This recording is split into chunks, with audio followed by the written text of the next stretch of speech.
This is Optimal Startup Daily, episode 764, How I'm a Work-Life Balancing Master by Michelle Schroeder-Gardner of MakingSenseOfSense.com. And I'm Dan, I am your host and your narrator, and I'm with you every single day right here, narrating from some great business blogs. And we're going to jump right into our post for today as we optimize your life. How I'm a Work-Life Balancing Master by Michelle Schroeder-Gardner of MakingSenseOfSense.com. I've always had a lot of things going on in my life, and I've learned to become a work-life balancing master. In high school, I took a full course load, took college credits, volunteered, and worked full-time. In college, both undergraduate and graduate school, I took a full course load. You can read about how I graduated in 2.5 years with 2 undergraduate degrees, volunteered, lived on my own. I moved out a few days after I turned 18 and later bought a house at the age of 20 and worked full-time. In graduate school, I did all of these, plus I started my current business. Because of my past, I often receive questions about how I'm able to do it all. Some like to tell me that I must have no social life, I'm all about working, or ridiculous reasons for why my life must suck. However, I'm able to do it all because I've improved my life balancing skills, and I know how to manage tasks efficiently and effectively. Yes, it is possible to balance work and life. There might be pain in the beginning when trying to balance work and life. Okay, I won't lie. In the beginning stages, there was definitely a lot of pain.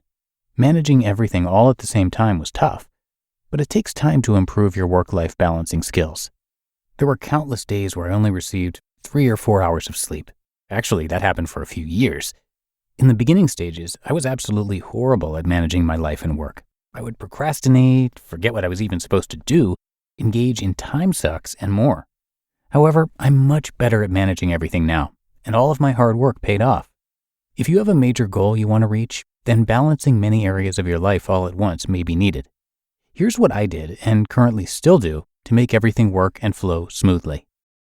I have a schedule and to-do list to help with work-life balance. I don't know where I would be without my schedule and to-do list. I have a fairly bad memory, and I forget things almost immediately. Without my to-do list, I would be completely lost, and I would spend way too much time trying to remember what I'm supposed to do. My to-do list and schedule keeps me on track, and it also keeps me motivated. I also enjoy crossing items off my to-do list because I'm a huge nerd. I make sure the timing for everything works out perfectly. When I was in college, I always made sure that the timing for all of my classes worked perfectly with my work schedule.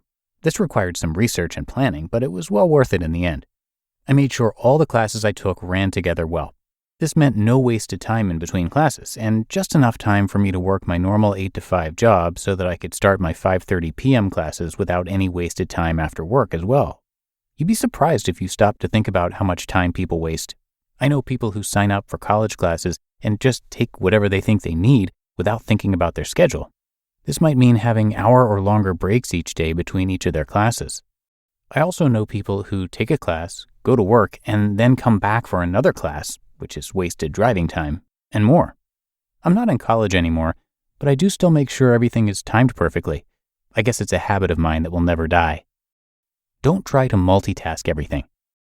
Some people are good at multitasking, whereas most are not.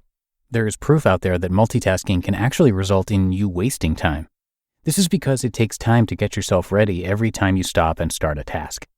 I recently read something that said whenever you start and stop a task, you are wasting at least 25 minutes. That adds up over time. Instead, choose a task and stick to it for a certain amount of time. Don't try to do work while talking on the phone, while watching TV, while doing dishes, while also Facebook stalking in the background all at the same exact time. I outsource certain tasks. Even though there are several tasks I could do, I outsource them. I have multiple websites, and I have staff writers and virtual assistants for a few of them. This could also apply to household tasks. This may sound silly, but I'm guilty of procrastinating by cleaning occasionally. I hate cleaning, so that really says something. If you don't have the time to do certain household tasks, such as mowing the lawn, raking leaves, cleaning your home, etc., then you may want to see if there's any value in hiring out some of these tasks. You need to place a value on tasks and see if your time is better spent elsewhere. I have a specific order for completing tasks. For me, I like to order the tasks I have to do. I like to do more complicated or urgent tasks first so that I can clear my schedule and the rest of my day or week can be a little bit more carefree. Others like to do the easier or quicker tasks first, so their to-do list isn't as long. Some days I do that as well. There is no right or wrong way of arranging your tasks. Eliminate time sucks. There are so many time sucks out there. I am guilty of wasting time, but I am improving. Some time sucks you may want to eliminate or cut back on include social media. Pretty much everyone is guilty of spending too much time on Facebook, Pinterest, and/or Twitter. And TV. Now that I work from home, I definitely watch a little too much TV. If you are guilty of this, you might want to eliminate some channels. Maybe completely get rid of cable and switch to Netflix, or completely get rid of your TV. You just listened to the post titled How I'm a Work-Life Balancing Master by Michelle Schroeder-Gardner of MakingSenseOfSense.com. And a sincere thank you to Michelle, who created Making Sense of Sense to keep track of her financial progress, help readers improve their finances, and help her own personal finances. One example, due to this, she was able to pay off $38,000 in student loans in just 7 months. Michelle lived in an RV touring North America and now lives on a sailboat. She and her husband sold their house and became full-time travelers. And like many of the authors on our shows, she went from being in debt to financially free and documents the journey on her blog. She publishes monthly income updates and shares how she earns over $100,000 a month online. She's pretty open about it, so you can check all that out. And again, her site is MakingSenseOfSense.com.